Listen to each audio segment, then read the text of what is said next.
Ողջույն 24 TV-ին շարունակում է աշխատանքը, տաղավարում այսօր իմ հյուրն է դերասան Կանեն Խաչատրյանը։ Բարև ձեզ, պարոն Խաչատրյան։ Բարև ձեզ։ Շնորհակալ եմ մեզ հյուրընկալվելու համար։ Սիրով։ Խոսենք եկեղեցու շուրջ ստեղծված իրավիճակից, մասնավորապես կաթողիկոսին հեռացման գործընթացը առաջնահերթություն է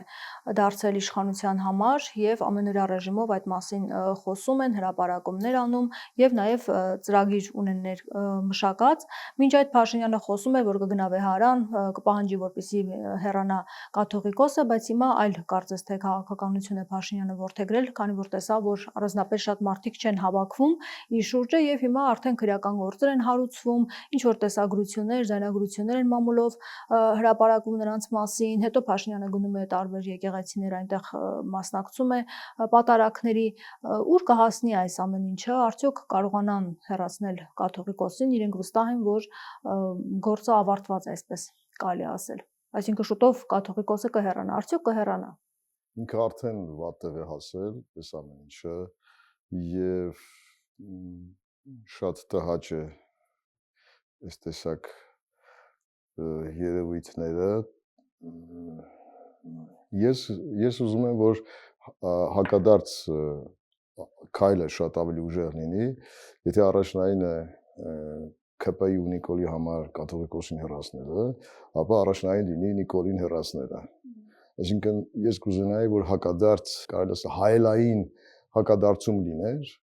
եւ այդ մենք բոլորս գիտակցեինք, որ ուր որ տանում է Նիկոլը մեզ, ընդհանրապես, դա հայակործանում է։ Ինքն ասում է, որ ես փրկում եմ եկեղեցին կաթողիկոսից եւ շատ հոգեվորականների եմ ազատագրում, քանի որ ներկայացնում են այնպես, իբրև թե կաթողիկոսը ճնշումներ է գործադրել նրանց վրա եւ ազատագրման կարիք ունեն հոգեվորականները։ Տեսեք, մենք համնադրությամբ շատ ճիշտ տարանջատել ենք պետություն եւ եկեղեցին։ Մենք աշխարհիկ պետություն ենք եւ սխալը, երբ որ պետությունը քիթը խոթում է եկեղեցու գործերի մեջ։ Եկեղեցին այո, ունի խնդիրներ, բայց դա եկեղեցու խնդիրն է առաջնային։ Այդ նույնիսկ հավատացյալներին է չէ։ Դա եկեղեցու խնդիրն է։ Ինչու հավատացյալներին է չէ, որովհետև մեր եկեղեցին այսօր չի ստեղծվել, 1700 համյա պատմություն ունի։ Եկեղեցին շատ բաների միջով է անցել, շատ խնդիրների միջով եւ եկե հասել է այսօր 21-րդ դար։ Դա եկեղեցու խնդիրն է եւ եկեղեցին գիտի դա ինչպես լուծի եւ եկեղեցին միշտ լուծել է այդ խնդիրը։ Այս կերպ, այն կերպ, գուցե ինչ որ ժամանակահատվածում կարել է շատ ավելի ճիշտ քայլեր անել, բայց արվել է այնպես ինչպես արվել է։ Կաթողիկոսի հեռացմամբ կփոխվի իրավիճակը, այսինքն խնդիրը կլուծվի իշխանության համար։ Նրանց միակ նպատակն է, որ կաթողիկոսը հեռանա, թե այլ հարցեր կան այստեղ։ Հիմա եթե կաթողիկոսը որոշի հեռանում է, արդյոք իշխանությունը կփակի այս թեման, կարծում եք։ Տեսեք, խնդիրը կաթողիկոսի մեջ չէ։ Արշավը ընդհանրապես եկեղեցու դեմ է։ Ինչու, որովհետև թուրքերը հենց մեր եկեղեցին թիրախավորել են։ Տարբեր ձևի հաչում են եւ այլն, եւ այդ թուրքական օրակարգը Նիկոլը եւ իր ԿՊ-ն էլի տանում են առաջ, շատ համահունչ ձևով։ Կապ չուներ ով էր կաթողիկոսը լինելու։ Եթե մեկ ուրիշը լիներ եւ էլի խոսեր Արցախից, որ այո, Արցախի հարցը պետք է լուծվի, Արցախահայությունը եւ այլն, էլի կթիրախավորվեր եկեղեցին։ Այսինքն խնդիրը կաթողիկոսը չէ։ Բացի այդ, ես ուզում եմ հասկանամ, էլի, այսինքն եթե օրինակ Վազգեն առաջին վեհափառը ենթադրենք իրոք Գարեգին երկրորդը խնդիրներ կան կուսակրոնության հետ կապված, եթե Վազգեն առաջինը դա ընդունել է, այդ ապաշխարումը կամ չգիտեմ, դա հարթվել է իր ժամանակ, եւ եթե Գարեգին առաջինի ժամանակ է դա հարթվել, այսինքն տեղյակ են եղել, եթե եմ ասում, ապա դու ասենք ինչ ես քիթդ խոթում Նիկոլին ասում, էլի, դու ինչ գործ ունես, եթե այդ մեր վեհափառները դա հանդուրժել են, հասկացել են, ընդունել են դա, այդ ապաշխարումը դու ով ես ընդհանրապես, քո ինչ գործն է։ Եվ էլ եմ ասում, դա բացարձակ կապ չունի Գարեգին երկրորդի հետ։ Ուրիշ մեկը լիներ, ուրիշ ձև էին թիրախավորելու։ Ձևը կգտնեին, մի ձևով կթիրախավորեին։ Իրանց պետք է կամակատար մեկը։ Իսկ կամակատարներ եկեղեցում իհարկե կգտնվեն, ու ես շատ եմ ուզում, որ վեհապարը ուժեղ մնա իր դիրքերում, հա, եւ ամենայն խստությամբ պատժի այն բոլոր քահանաներին, բոլոր եպիսկոպոսներին, ովքեր խախտում են պատարագի այդ կանոնները եւ իրենց սխալ են պահում։ Ես ուզում եմ ինքը ձիգ մնա, ուժեղ մնա, թեկուզ կադրային խնդիրներ նույնիսկ լինեն, կապ չունի, ինքը պետք է ուժեղ մնա։ Դուք նկատի ունեք, որ շարունակի իր գործը անել եւ չտրվի որևէ գործընթացների հեռանալու հետ կապված եւ այլն։ Այո։ Ես դա նկատի ունեմ, ես էլ եմ ասում։ Շատեր օրինակ համաձայն չեն ձեզ հետ, այսպես տարակարծություններ կան, ոմանք կարծում են, որ պետք է կաթողիկոսը կոչ անի, որպեսզի մարդիկ համախմբվեն իր շուրջը, որևէ բան նա պետք է անի, այսինքն մարդկանց գնատեսնի, նույնիսկ ասում են շրջի տարբեր այդպես համայնքներ, ասի թե ինչ խնդիրների առջև է հիմա եկեղեցին կանգնած եւ մարդկանց համախմբում ապահովի այս օրակարգի շուրջ։ Հիմա տեսեք, մենք մի տեսակ փակուղային վիճակ ենք ստեղծում կաթողիկոսի եւ եկեղեցու համար։ Ինչու՞։ Մի կողմից ասում ենք դու քաղաքականությամբ չպետք է զբաղվես, նստի տեղդ եւ քո հայրերն ասա։ Մյուս կողմից պահանջներ ենք դնում, ասում ենք ինչի զանգերը չտվեցիր, ես չարեցիր, ինչի չմիջամտեցիր մարտի 1-ին, ոչ չգիտեմ ես։ Հիմա ինչ անի եկեղեցին։ Մի կողմից ասում են բանը, դու չպետք է խառնվես։ Մյուս կողմից էլ ասում են դու զանգերդ ինչի չես հնչեցնում։ Հիմա ինչ անի եկեղեցին, որ մեկն անի։ Ասում են պաշտպանություն որպես դիմի ժողովրդին, որ գնան իրեն եւ եկեղեցին պաշտպանեն։ Գիտեք, մենք հիմա արդեն պետք է մեր հայրենիքը պաշտպանենք։ Այստեղ արդեն եկեղեցու հարցն չէ։ Եկեղեցին, այսպես ասած, մի դրվագ է։ Մենք ընդհանուր հայրենիքի կորուստի առաջ ենք կանգնած եւ արդեն կորցել ենք հայրենիք։ Եվ այդ շատ նորմալ է, որ վեհապարը մտահոգություններ ունի, որպես քաղաքացի։ Ինքը վեհապար է, բայց ինքը քաղաքացի է։ Ինքը իրավունք ունի ձայնի։ Գնա հայր մերդ ասա, այ քեզ բան, դա ինչ էլիտա է, դա հոգևոր դասն է, բարձր, եւ իրենք ունեն կարծիք։ Այո, հիմա ասում են քաղաքականությամբ ինչի է զբաղվում։ Բա եթե օքեյ, այդ դեպքում բան չի կպել թե մարտի 1-ին ինչի ձեն չանեցիր այսպես։ Բա չէր զբաղվում մարդը, ձեր ուզածով էր։ Եվ հետո հավաքներին, երբ հոգևորականները մասնակցում են, հիմա էլ երբ ինչ-որ ակցիաներ են լինում, հանրահավաքներ, որոշ հոգևորականներ մասնակցում են եւ դա քննադատման առարկա է դառնում, բայց երբ որ 2018 թվականին էին մասնակցում, այդ ժամանակ իշխանությունը ողջունում էր նրանց մասնակցությունը։ Բանը։ Այսինքն երկակի ստանդարտների Նիկոլի համար եւ ՍԿՊ-ի համար ընդհանրապես ամեն ինչը ճաշակի հարց է, եւ արդարադատությունը, եւ ազնվությունը, եւ արդարությունը ընդհանրապես ճաշակի հարց է։ Այսպես կարող ես մեկնաբանել, այսպես կարող ես մեկնաբանել։ Ես ես վերջերս բանը նայեցի Արամ Սարգսյանը, Վազգեն Սարգսյանը եղբայր ասում է, եթե հոգևորականները այսպես պահենին Վազգենը ողջ լիներ կուղարկեր առաջին գիծ, չգիտեմ ինչ, բաներ են խոսում։ Նախ հոգևորականները միշտ եղել են, այո, եղել են առաջին գծում։ Միշտ են եղել։ Եվ հետո, այսինքն ինչը, կուղարկել առաջի գիծ ո՞րն է։ Այդ որ ասում են կուղարկել առաջի գիծ, այդ առաջի գիծը պատժելու տեղ է ձեզ համար։ Կամ այդ ինչ ասելու բան է։ Ընդհանրապես չեմ ուզում Արամ Սարգսյանի թեմայով խորանալ, լիքը բան կա ասելու, բայց հիմա ինքը ինձ համար ինքը թեմա չէ։ Հետո վեհապար հայրապետը ինքը ամենայն հայոց է։ Դա ԿՊ-ն չի որոշելու, դա ամենայն հայոցն է որոշը։ Եվ ինքը օծյալ է, ինքը օծվել է։ Եվ այդ ժամանակ, որ ինքը օծվել է, ամբողջ աշխարհի հայությունն է իրեն դարձել վեհապար։ Բոլոր համայնքներից, երկրներից, պետություններից, Սփյուռքից եկել են պատվիրակներ եւ ընտրվել է վեհապար։ Կապ չունի ինքը ով է, ինչպիսին է, ինքը ընտրված է, վերջացավ ստեղ։ Ինքը ամենայն հայոց է եւ իրավունք չունեն այդ 60 հոգի ԿՊԱ-ականները, որ նստած վեր են ընկած ազգային ժողովում իրենք այդ 60 հոգով որոշեն ինչ պետք է լինի, ինչ չպետք է լինի։ Դուք ով եք ընդհանրապես։ Եվ ես ելի եմ ասում, կոչ եմ անում վեհապարին ուժեղ լինի եւ ամենայն խստությամբ պատժի ծախու արարած քահանաներին եւ եպիսկոպոսներին։ Իդեպ շատերը կարծիք են հայտնում, որ Փաշինյանին ինչ որ չափով հաջողվում է բարակտում մտցնել հենց եկեղեցու ներսում եւ նաեւ հանրության մեջ այդպես տարբեր կարծիքներ ձևավորել եւ այդ հակասությունները ստեղծել, ինչին որ փաստորեն ուզում էին հասնել եւ վտանգ տեսնում են ամեն դեպքում, որ հենց եկեղեցու ներսում կարող է պայթյուն լինել։ Եվ այս մասով նաեւ նշենք, որ 3 եպիսկոպոսած ժողով է եղել եւ քիչ առաջ նաև Մայրաթորը հայտարարություն է տարածել, նշվել է, որ ժողովին քննարկվեց վերջին շրջանում առանձին հոգևորականների կողմից Սուրբ Պատարագի արարողության ընթացքում ամենայն հայոց կաթողիկոսի եւ թեմակալ առաջնորդի անունների հիշատակության միտումնավոր զեղչման խնդիրը։ Եպիսկոպոսած դասը դատապարտել է նկատեց սույն երևույթը, արձանագրելով, որ եկեղեցական տեսանկյունից այն հակականոնական է եւ կարող է հանգեցնել հերձվածի։ Ընդգծվեց, որ նման գործողությունները ենթակա են խստագույն պատժի, եթե եկեղեցականը չզղջա եւ չսրբագրի իր հակականոնական ընթացքը սահմանված կարգով։ Այսինքն եթե շարունակվեն կարգալույց եղող քահանաներ կլինեն։ Հիմա միջև ուր է այս ամեն ինչը հասնելու։ Ուզում է հասնի։ Թող հասնի, թող թեկուզ կադրային խնդիրներ լինեն, բայց չպետք է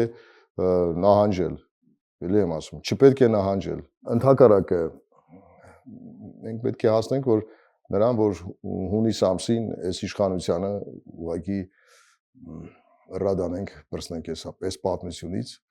եւ ինչպես որ իրանք ասում են Արցախը թոք էր մեր վզին բան, հիմա ԿՊ-ն թոք է մեր վզին։ ԿՊ-ն մեր վզին թոք է։ Հասկանում եք։ Ես իհարկե կուզեի, որ մինչև հունիս այդ հարցը լուծվեր, իմպիչմենտի հարցը բան եւ այլն, բայց այդ ոնց որ թե չի լուծվում, չգիտեմ։ Ես ընդհանրապես ես քաղաքական դաշտել ինձ համար անհասկանալի է։ Ես չեմ հասկանում իրանք ինչ են ուզում։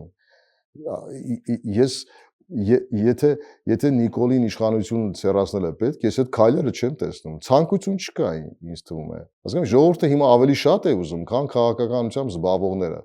Ցանկություն չունեն, ինչ որ համակերպվել են այս ամենը։ Ասում են ընտրություններով ընտրությունները հունիսին գա եւ այլն, բայց այստեղ մի հատ ուրիշ խնդիր էլ կա, շատ կարևոր, ես այդ մասին ուզում եմ խոսեմ, եթե շոշափեցինք այդ հարցը։ Ես մտավախություն ունեմ, որ Նիկոլը Մոլդովայի տարբերակով կգնա։ Այնուամենայնիվ որոշ ուժերի թույլ չի տա, որպեսզի մասնակցեն ընտրությունների։ Որոշ ուժերի թույլ չի տա, ու ես այս իմաստով, չգիտեմ, տակտիկապես որն է ճիշտ, եթե դու միասնական ես գնում, եթե այդ միասնականին արկել ես ընդդիմադիր դաշտ դատար կմնա։ Իսկ եթե առանձին,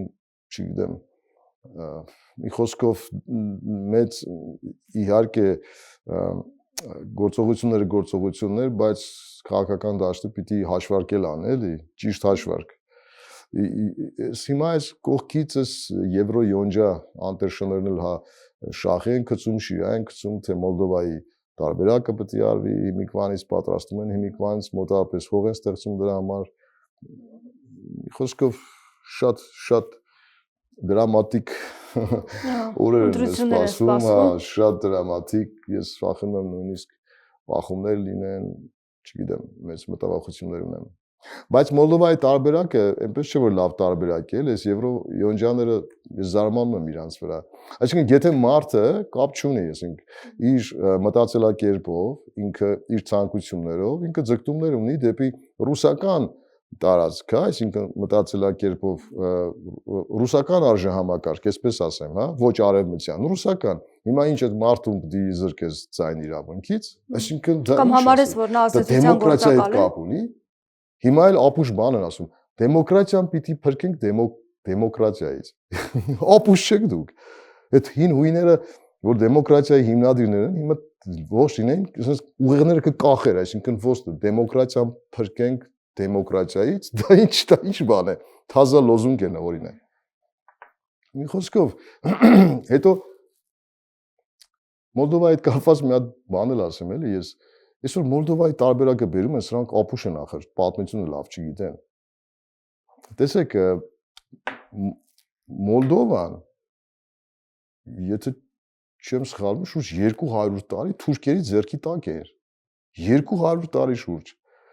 Մոլդովացի կանանց տանում էին հարեմներ, տղամարդկանց Եվնուխ էին սարքում, ասում են գնա հսկ այդ հարեմը։ Մոլդովայի ամբողջ հոգևոր դասը, էլիտան, իշխանական, ազնվական գնաց է ռուսների ոտքերն են ընկել, Պյոտրի ոտքերն են լիզել, թե արի մեզ փրկի եւ այլն, սկսած Պյոտրի ժամանակներից։ Եվ 19-րդ դարի սկզբին, 18-րդ դարի սկզբին, արդեն 17-ի վերջում, 18-ի սկզբին արդեն ռուսները եկան իրենց ցանկությամբ, մոլդավացիների խնդրանքով, եկան ազատագրեցին։ Այդ ամբողջ Բեսարաբիա բանը, Սուվորովը տեղ կրվել է, տեղ զոհեր են տվել, գեներալներ են զոհվել, Կուտուզովն է կրվել այդտեղ։ Այդ Բուխարեստի պայմանագիրը մի հատ կարդացեք։ Կուտուզովը աշխատել է տեքստի վրա։ Նույնիսկ թուրքերեն է իմացել, թուրքերը զարմացել են, թե դու որտեղից ես կամ այսպես լավ թուրքերեն գիտես։ Այսինքն կամավոր մոլդովացիք մտել են ռուսական կայսրություն, խնդրելով, աղաչելով եւ փրկվել են իրանք։ Եվ բացի դրանից հետո 20-րդ դարին նորից նույնն է եղել։ Ցարական Ռուսաստանը կործանվում է, դե առաջին համաշխարհանից հետո եւ այլն Նիկոլայ II-ին արդեն ստիպում են կահանգեցն անում եւ այլն, Մոլդովան իրեն հռչակում է առանցին պետություն, հանրապետություն, հա։ Շատ կարճ ժամանակ հետո Ռումինիան է օկուպացնում, ամբողջ Մոլդովան օկուպացել է, ռումինացիները օկուպացել են։ 40 թվին Ստալինը բանով, այդպես ձեռքը խփել է սեղանին, ասում ու վերցել է։ Այսինքն Մոլդովան սարքել է հանրապետություն առանձին, ռումինացիների ձեռից վերցել է։ Ռումինացիների օկուպացված ժամանակ մոլդովացիները նույնիսկ ապստամբություն են արել, չեն ուզեցել մնան Ռումինիայի ձեռքի տակ, հասկանում եք։ Հետո ռումինացիները ֆաշիստ էին։ Իմ պապս ռումինացիների դեմ է կռվել գերմանական զորքերի հետ, այսինքն sense պատմություններ կան։ Մենք հիմա այդ օրինակը ինչ օրինակ է, որ այս Եվրո Յոնջաները, Սորոսի վաստակները Մոլդովա օրինակը բերում են, իբր դա լավ օրինակ է։ Դրա ինչն է լավ։ Եթե մարդուն զրկում ես ձայնից, ինքը իրավունք չունի ձգտումներ ունենա դեպի Ռուսաստան, նայեք ինձ համար ռուսական կայսրությունը դա շատ վատ կայսրություն է։ Ես մեծ հակակրանք ունեմ, բայց հարցը դա չէ։ Դու իրավունք չունես զրկես։ Իրավունք չունես այդ մարդուն արգելես ունենա քաղաքական դիրքորոշում, քաղաքացիական դիրքորոշում։ Խոսենք նաև կալանավորումներից, որովհետև վերջին շրջանում բավականին շատ է կալանավորումները եւ այսօր նաև ազգային ժողովում խորհրդանական լսումներ կան այս առումով։ Դուք ինչ եք կարծում, այս ճնշումները որքանով են նպաստում իշխանությանը վերարտադրվելու համար, որովհետև շատերն ասում են, որ դա հակառակ էֆեկտ կարող է տալ եւ ավելի մեծ բունտ հասունանա մարդկանց մոտ։ Դուք տեսնում եք, որ հաջողության իշխանությունը կարող է հասնել կալանավորումներով։ Հիմա սրբազաններն են կալանավորված, նաև Սամվել Կարապետյանը եւ այլ նաև անձինք։ Տեսեք, Նիկոլովում ձերբակալում էր, հաջորդներն էին գալիս։ Սրանց ձերբակալում նրանք են գալիս։ Այնպես չէ որ մի քանի օկու փակեց, մարդիկ կվախենան իրենից, հա? Ու այն ասում բերանները կփակեն։ Չի լինի այդպիսի բան։ Հետո դրանպես Նիկոլը ինչ է ձերբակալում, կվախենում է։ Մեծ վախեր ունի, հենց սրբազաններից։ Լիդիա Մանթաշյանին ասան ինչի ես բռնել։ Ամոթ չունես դու այդ կինը ով է, տերորիստ է, նարկոբարոն է, ինչի ես բռնել։ Ինչ է արել այդ կինը, սաղից վախենում է։ Թուրքից վախենում է, ռուսից վախենում է, Ամերիկայից վախենում է, բանից։ Արամ Սարգսյանից, նույնիսկ Արամ Սարգսյանից է վախենում, հասկանում եք։ Ինչու, որովհետև կոալիցիայից դուրս կգա Երևանի իշխանությունը կփոխվի, վախենում է։ Այն աստիճանի է վախենում, որ թաղապետը կոդելով մարդ է ծեծում, մի հատ ոչ մի բան, ինչի նստած չէ թաղապետը։ Ես չեմ ճանաչում այդ տղուն։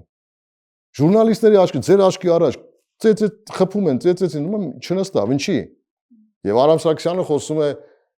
եվրոպական արժե համակարգից։ Այ քեզ բան, այսպիսի բան տեղ ունենար Եվրոպայում, ինչ կլիներ։ Այդ ուժերը կաջակցեն Փաշինյանին ընտրություններին։ Եվ որոշիչ կլինի նրանց աջակցությունը։ Անպայման կաջակցեն, անպայման։ Իրանց համար նույնիսկ ձեռնտու է ձայներ փոշիացնելը, ոնց որ Վաղարշապատի ընտրություններում արեցին։ Դա իրանց համար էդ էր, ձայները փոշիացնել։ Այսինքն ցույց էլի գոնե, չգիտեմ, 3000 ձայն, էդ էլ գողանանք։ գողանանք, թող գնա, հետո պլյուս մինուսով էլի ԿՊ-ին կպնի։ Բայց շատ են այդ ուժերը, որ իշխանությանը կարող են աջակցել ընտրություններին։ Դե կան էլ այդ մարդ իշխանություններ կան, էլի տենց Շիրինյան, Բաբաջանյան, էսի Մարամ Սարգսյան։ Դե բայց բավարար է նրանց աջակցությունը, որպեսզի 50-ից ավել ձայն ստանան։ 50-ից ավել չէ, էլի 50-ից ավել չէ, բայց չգիտեմ, ախր շատ կարևոր է պարլամենտում ով կանցնի։ Շատ կարևոր։ Հիմա գիտեք ինչ իմաստն է, ինչի կռիվն է։ Ընդդիմության կռիվն է։ Պարլամենտում ով պետք է լինի ընդդիմություն։ Էս էլ կա, էս էլ է խայտարակություն։ Այսինքն դու ոչ թե ձգտում ես իշխանության, դու ձգտում ես ընդդիմության։ Ես եմ լինելու ընդդիմադիրը պարլամենտում, հա, հասկանում եք։ Կամ ասենք կանգնում ասում են Գյումրի 2 թույլ չտան, ապուշ են էլի, Գյումրի 2-ը որ չեն հասկանում, որ ես ինքս գյումրեցի եմ։ Ես Վարդան Ղուկասյան չեմ ընտրես, Գյումրի գրանցումից դուրս եմ եկել։ Նայեք, երբ որ ասում են Գյումրի 2 թույլ չտանք, դա առաջին հերթին վիրավորում են գյումրեցուն։ Դա գյումրեցու քվեն է։ Ձեր ինչ գործն է։ Ում է ընտրել, ում չի ընտրել, դա իր իրավունքն է։ Գյումրի 2 թույլ չտանք։ Այսինքն ինչ թույլ դով ես թույլ չտաս։ Կամ այդ ինչ արտահայտություն է։ Դա դեմոկրատիայի հետ կապ ունի։ Ով ասես էդ է ասում։ Ես գիտես, չգիտեմ, բժիշկ մի հատ բժիշկ են կանչել, դա էր ասում։ Դո չգիտեմ, մի հատ ինչ որ Վրաստանից ինչ որ հասարակական գործիչ են կանչել, այդ ժորիկ են կանչել, դա էր ինչ որ սաղ ասում են Գյումրի։ Այսինքն որ չկարողանա ընդդիմությունը համախմբվել։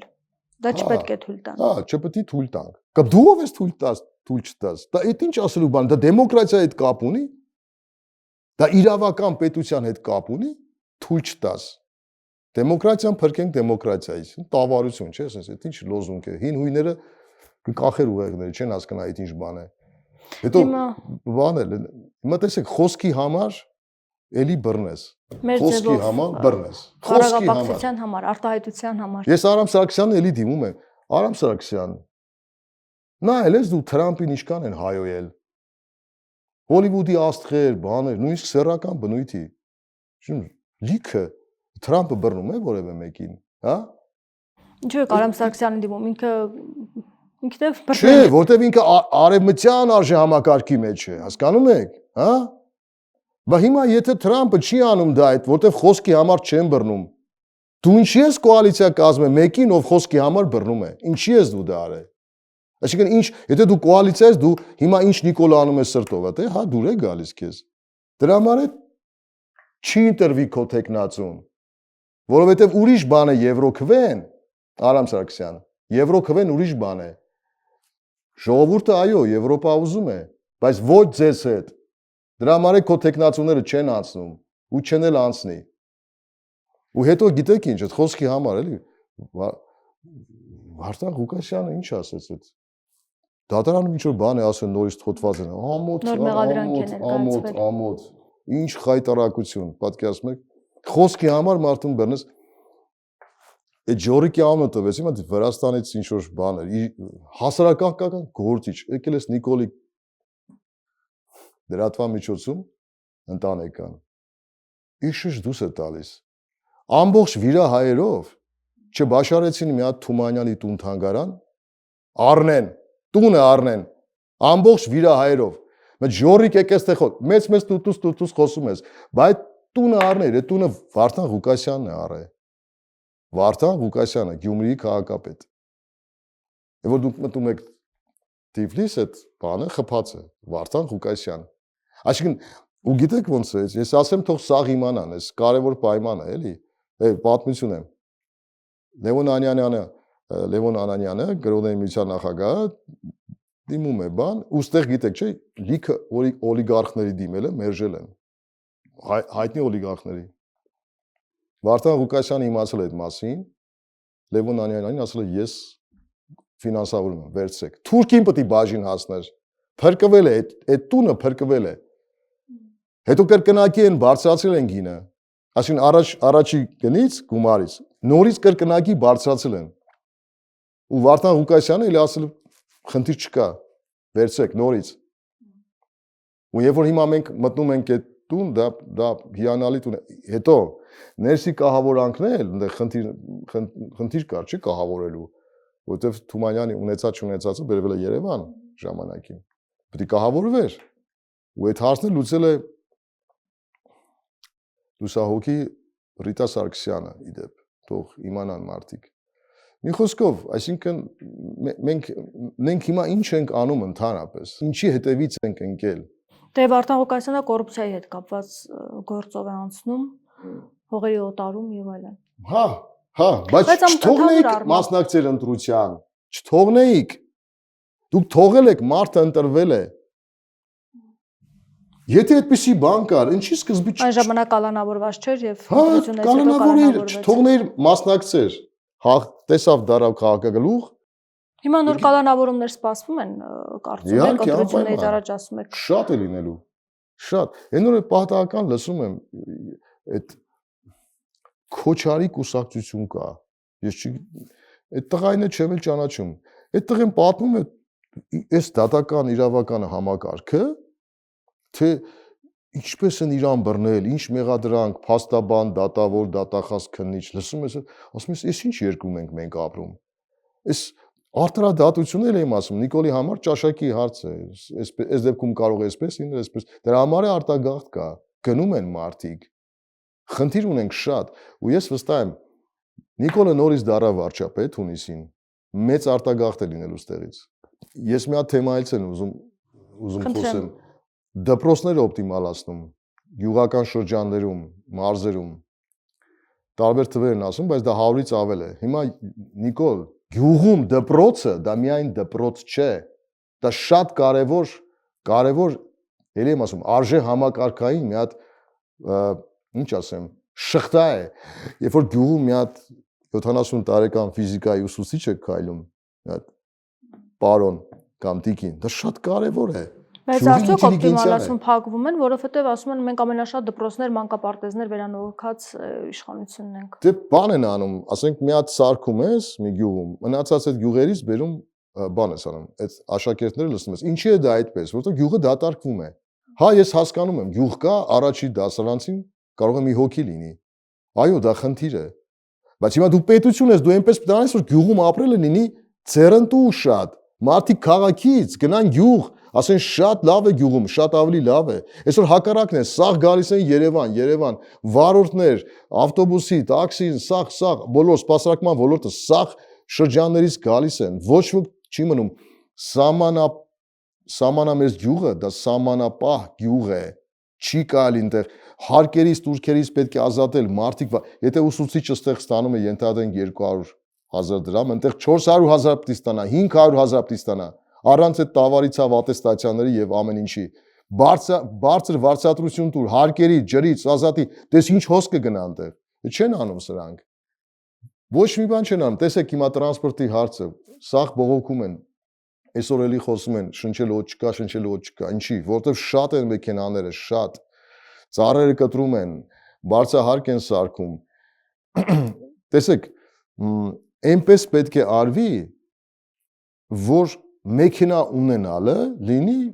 ոչ ձեռնտու, այսինքն տրանսպորտն է ձեռնտու, անվճար սարքի, ու տես ինչքան կդատարկվի, քաղաքը կդատարկվի մեքենաներից։ Այսօր հնարավոր չէ արդեն, օդ չկա, իսկապես շնչել օդ չկա, չեն անում, ոչ մի բան չեն անում, այսքան բարձրահարկ է սարքում, ում համար է սարքվում, չէ սարքում, ինչքան ծառ է կտրվում, Տեր Աստված։ Այն Grand Candy-ի եղբայրները, հա, մի երկու հատ ծառ էին հանել, որ այգի սարքեն, ես հիշում եմ այս Նիկոլի վաստակները, այդ ինչ սենց էկոլոգիա պես յանի մտահոգված, այս ինչ ես անում, զաբորներ են փոքում։ Հիմա այդքան ծառ են կտրում, մեկը տնչի ձեն չեք անում։ Ուր մնացին այս էկոլոգները, ուր փախան, սաղին պաշտոն տվեց, ավագանի ստեղ ընտեղ, մեկի ծպտունը չես տեսում, սաղորը ծառ է կտրվում, սաղորը բարձրահարկ է կառուցվում, մեկի ծպտունը չես տեսում, ոչ ոք չկա։ Առաջ էլի լսում էր այս նախկինների ժամանակ մեկ էկոլոգներ էին, բաներ են խոսում են, հիմա բացարձակ։ Սաղին պաշտոն տվեց, բերանները փակեցին եւ դարացան Նիկոլի